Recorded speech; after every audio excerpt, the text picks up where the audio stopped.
A Toyota tem sido bastante cautelosa em relação aos veículos elétricos, EVs. Apesar de terem sido pioneiros com o Toyota Prius, eles não têm demonstrado muito entusiasmo em adotar veículos totalmente elétricos. A Toyota até fez lobby contra os EVs, sendo o terceiro maior lobista contra iniciativas climáticas, atrás apenas das grandes empresas de petróleo. Isso não é exclusivo da Toyota, já que outros fabricantes japoneses como Nissan e Honda também têm demorado a adotar os EVs. Com todo o alvoroço em torno dos EVs nos últimos anos, parecia que esses fabricantes estavam cometendo um erro grave. Recentemente, a situação começou a mudar. O mercado de EVs está enfrentando dificuldades. As entregas da Tesla estão caindo ano a ano, a empresa cortou 10% de sua equipe global e suas ações despencaram 60%. No entanto, a Tesla ainda é lucrativa e pode suportar essa queda. Rivian e Lucid, por outro lado, estão perdendo muito dinheiro com cada carro vendido e estão tentando evitar a falência. Mesmo os fabricantes tradicionais que investiram pesado em EVs estão enfrentando desafios, como a Ford, que perdeu 4,7 bilhões de dólares com seus EVs no ano passado. Em contraste, a Toyota está em uma posição forte. Eles registraram um recorde de vendas em 2023, com 11,23 milhões de carros vendidos, e seus fundamentos financeiros são sólidos. Nos últimos 12 meses, a Toyota obteve os 31,8 bilhões de dólares em lucros, mais que o dobro dos ganhos da Tesla e até mais que os da Nvidia. Com esses fundamentos sólidos, as ações da Toyota estão atingindo novos recordes, enquanto o restante da indústria automotiva sofre com as altas taxas de juros. Então, a Toyota estava certa sobre os EVs desde o início? Foi apenas uma bolha de curto prazo que a Toyota evitou? Ou estamos apenas passando por uma queda temporária nos EVs, após a qual a Toyota será prejudicada? Vamos explorar mais a fundo. Intenções parciais. Com o mercado de EVs em declínio, parece que a Toyota previu corretamente o excesso de entusiasmo. O ex-CEO da Toyota, Akio Toyoda, afirmou publicamente que os EVs estão superestimados e que a falta de infraestrutura e os altos custos dificultariam sua adoção. No entanto, essa visão não é totalmente analítica, mas sim tendenciosa. E para entender isso, precisamos olhar para o Japão. Como uma nação insular, o Japão sempre teve dificuldades na produção de energia. O Japão não possui oleodutos de petróleo bruto ou gás natural, nem esses recursos em seu território. Quase toda a energia consumida no Japão precisa ser importada. 94% da energia do Japão vem de navios cargueiros cheios de petróleo bruto e outros combustíveis fósseis.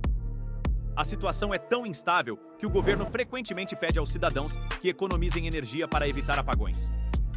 Se a energia é tão escassa no Japão, por que a Toyota foi uma das primeiras a adotar os EVs? Por que o Toyota Prius foi lançado em 1997? Historicamente, a dependência energética do Japão não era tão crítica. Embora a maioria da energia do Japão viesse de importações, não chegava a 94%. Por um breve período, parecia que o Japão poderia superar essa dependência com fontes de energia limpa, especialmente a energia nuclear.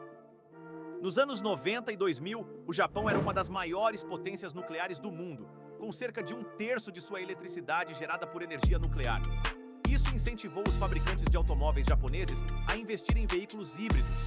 Parecia que mudar os carros para a eletricidade era uma maneira segura de reduzir ainda mais as importações de petróleo e maximizar a independência energética do Japão. Mas então, um grande desastre ocorreu.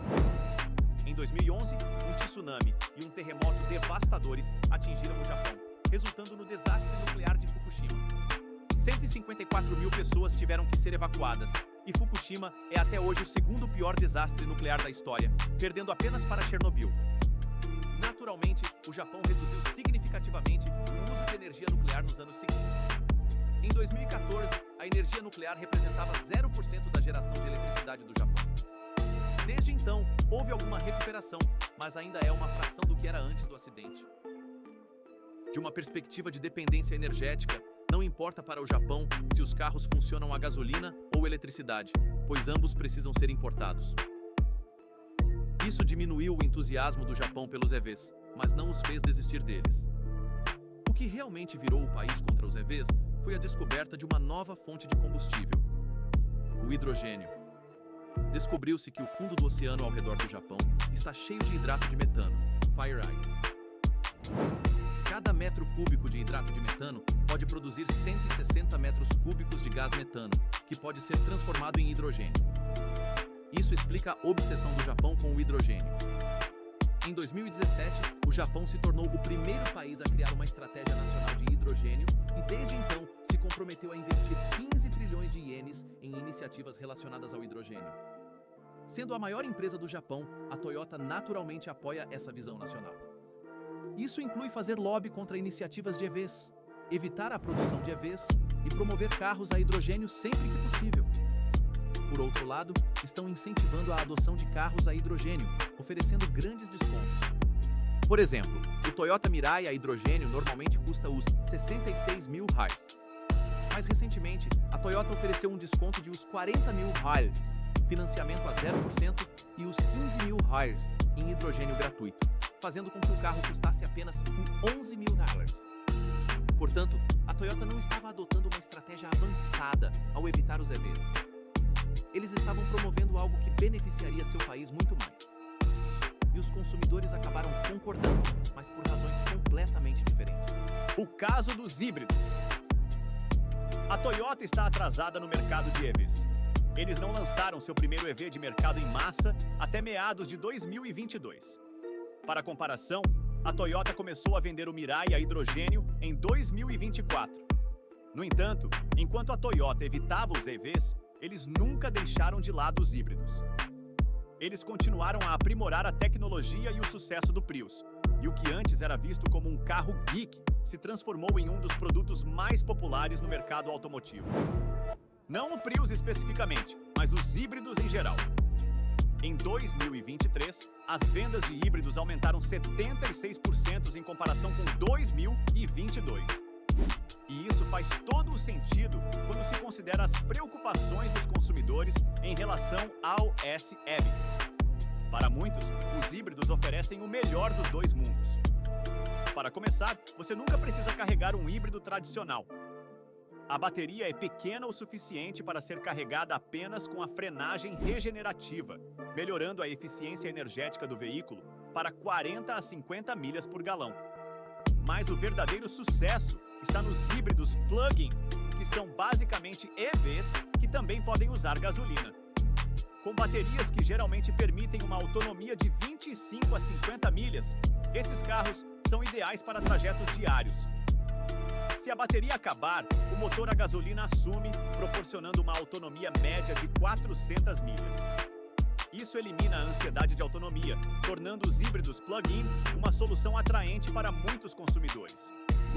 A abordagem da Toyota em focar em híbridos e veículos a hidrogênio pode ser vista como uma estratégia de mitigação de risco.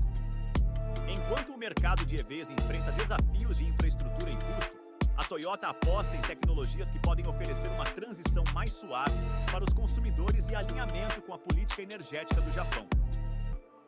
No entanto, à medida que a tecnologia de baterias evolui e a infraestrutura de carregamento se expande, a pressão para adotar EVs mais amplamente pode aumentar.